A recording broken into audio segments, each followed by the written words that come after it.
Hello साथीहरु 2082 को SC को रिजल्ट पब्लिश भइसकेको छ र अब तपाई आफ्नो रिजल्ट चाहिँ आफैले हेर्न सक्नुहुन्छ।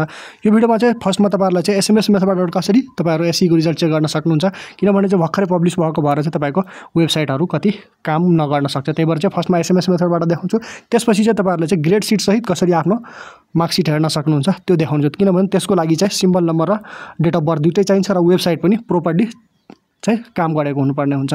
र लास्टमा चाहिँ तपाईहरुले चाहिँ तपाईको जीपीए अनुसार चाहिँ कुन ग्रेड भित्र पर्यो त्यो पनि देखाउने छु। त्यही भएर चाहिँ भिडियो सुरुदेखि लास्टसम्म हेर्नु होला।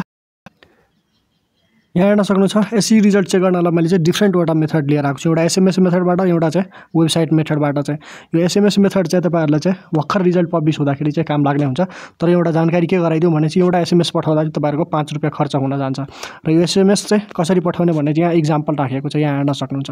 र एसएमएस चाहिँ सबैले पठाउन आउँछ होला नै भन्ने म आशा गर्छु। यहाँ चाहिँ एसई एउटा स्पेस दिन, त्यसपछि तपाईको सिम्बल नम्बर के छ सबै लेखेर एबीसीडी के छ त्यो पनि लेखेर चाहिँ तपाईहरु चाहिँ एसएमएस पठाउनु होला। यो 1600 मा पठाउन सक्नुहुन्छ कि त तपाईहरुले चाहिँ यो 35001 मा एउटा कुनैमा पठाउनु होला। त्यसपछिको सबै वेबसाइटहरुको मेथड रहेको छ जसबाट चाहिँ तपाईहरुलाई चाहिँ मार्कसिट सहित तपाई आफ्नो एससी को रिजल्ट हेर्न सक्नुहुन्छ। त्यो पनि फ्री अफ कस्ट, यसमा चाहिँ चार्ज लाग्दैन, जतिचोटी तपाईहरु चाहिँ चेक गर्दा पनि भयो। र यो सबै लिंकहरु चाहिँ म तपाईहरुलाई चाहिँ डिस्क्रिप्सन बक्समा राखिदिन्छु। त्यहाँबाट चाहिँ तपाईहरुले यो 1 क्लिक गरिसकेपछि यहाँ हेर्न सक्नुहुन्छ। यो 1 क्लिक गरिसकेपछि तपाईहरुको यो वेबसाइट खुल्नेछ अनि त्यहाँबाट चाहिँ तपाईहरु चाहिँ चेक गर्न सक्नुहुन्छ। सबभन्दा यसमा मार्कसिट सहित हेर्नको लागि चाहिँ यो एनटीसी को वेबसाइट रहेको छ र सबभन्दा फास्ट काम गर्ने चाहिँ यो इडियू सञ्जालको रहेको छ, धेरै फास्ट काम गर्छ। र यसबाट चाहिँ तपाईहरु चाहिँ मार्कसिट सहित जेन्युइन रिजल्ट हेर्न सक्नुहुन्छ। तपाईहरुले चाहिँ देखाउने पनि छु। फर्स्टको वेबसाइटमा क्लिक गर्नुभयो भने चाहिँ तपाईहरुको यस्तो पेज खुल्नेछ। यस्तो पेज खुलिसकेपछि तपाईहरुले चाहिँ यहाँ हेर्न सक्नुहुन्छ ग्रेड सिट सहितको एससी को रिजल्ट हेर्नको लागि तपाईहरुले चाहिँ यो ग्रेड सिट भन्नेमा क्लिक गर्नुपर्ने हुन्छ। क्लिक गरिसकेपछि यहाँ हेर्न सक्नुहुन्छ ग्रेड सिट सहित हेर्नको लागि तपाईहरुले चाहिँ सिम्बल नम्बर यहाँ राख्नुपर्ने हुन्छ र डेट अफ बर्थ राख्नुपर्ने हुन्छ। सिम्बल नम्बरमा चाहिँ एबीसीडी छोडेर राख्नु होला र यहाँ इयरमा तपाईको इयर चाहिँ विक्रम सम्मतमा राख्नु होला। र राखिसकेपछि यहाँ सर्च रिजल्ट गर्नुभयो भने तपाईको रिजल्ट सब्जेक्ट वाइज र लास्टमा चाहिँ तपाईको टोटल जीपीए पनि देखिन्छ। र यसरी चाहिँ तपाईहरु चाहिँ ग्रेड सिट सहितको रिजल्ट हेर्न सक्नुहुन्छ एससी को। यो गरेर चाहिँ म कसैको देखाउँदिन किनभने त्यसको मार्कसिट रिभिल हुन्छ यहाँ र त्यो प्राइभेसीको लागि राम्रो हुँदैन। र यसरी नै चाहिँ सबै वेबसाइटमा यस्तै नै छ। कहीं सिम्बल नम्बर मात्रै माग्छ भने चाहिँ कहीं डेट अफ बर्थ माग्छ भने चाहिँ तपाईको पुरै ग्रेड सिट सहित देखाउँछ। सबै त्यसरी नै चाहिँ ट्राई गर्न सक्नुहुन्छ र तपाई आफ्नो रिजल्ट हेर्न सक्नुहुन्छ।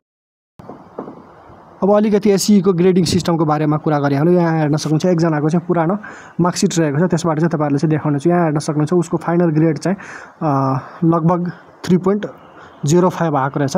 त्यो भनेको चाहिँ अब चाहिँ कुन ग्रेडमा पर्यो त्यो चाहिँ तपाईहरुलाई देखाउनु छ। यहाँ हेर्न सक्नुहुन्छ 3.05 भनेपछि उसको चाहिँ बी प्लस आएको रहेछ, किनभने चाहिँ 2.8 भन्दा माथि छ र 3.2 भन्दा तल छ भनेपछि उसको चाहिँ बी प्लस आएको रहेछ। र उसको 70 भन्दा माथि र 80 भन्दा कम रहेको छ भन्नाले भेरी गुड रहेको छ उसको चाहिँ उ हेर्दाखेरि चाहिँ। र तपाईहरुको चाहिँ अब देखाउने छु। लास्टमा चाहिँ तपाईहरुले चाहिँ पास हुनको लागि चाहिँ 1.6 यानी कि डी ग्रेड सबै सब्जेक्टमा चाहियो। यदि त्यो भन्दा कम यानी कि छ भने चाहिँ तपाईहरुको एनजी भनेर आउँछ।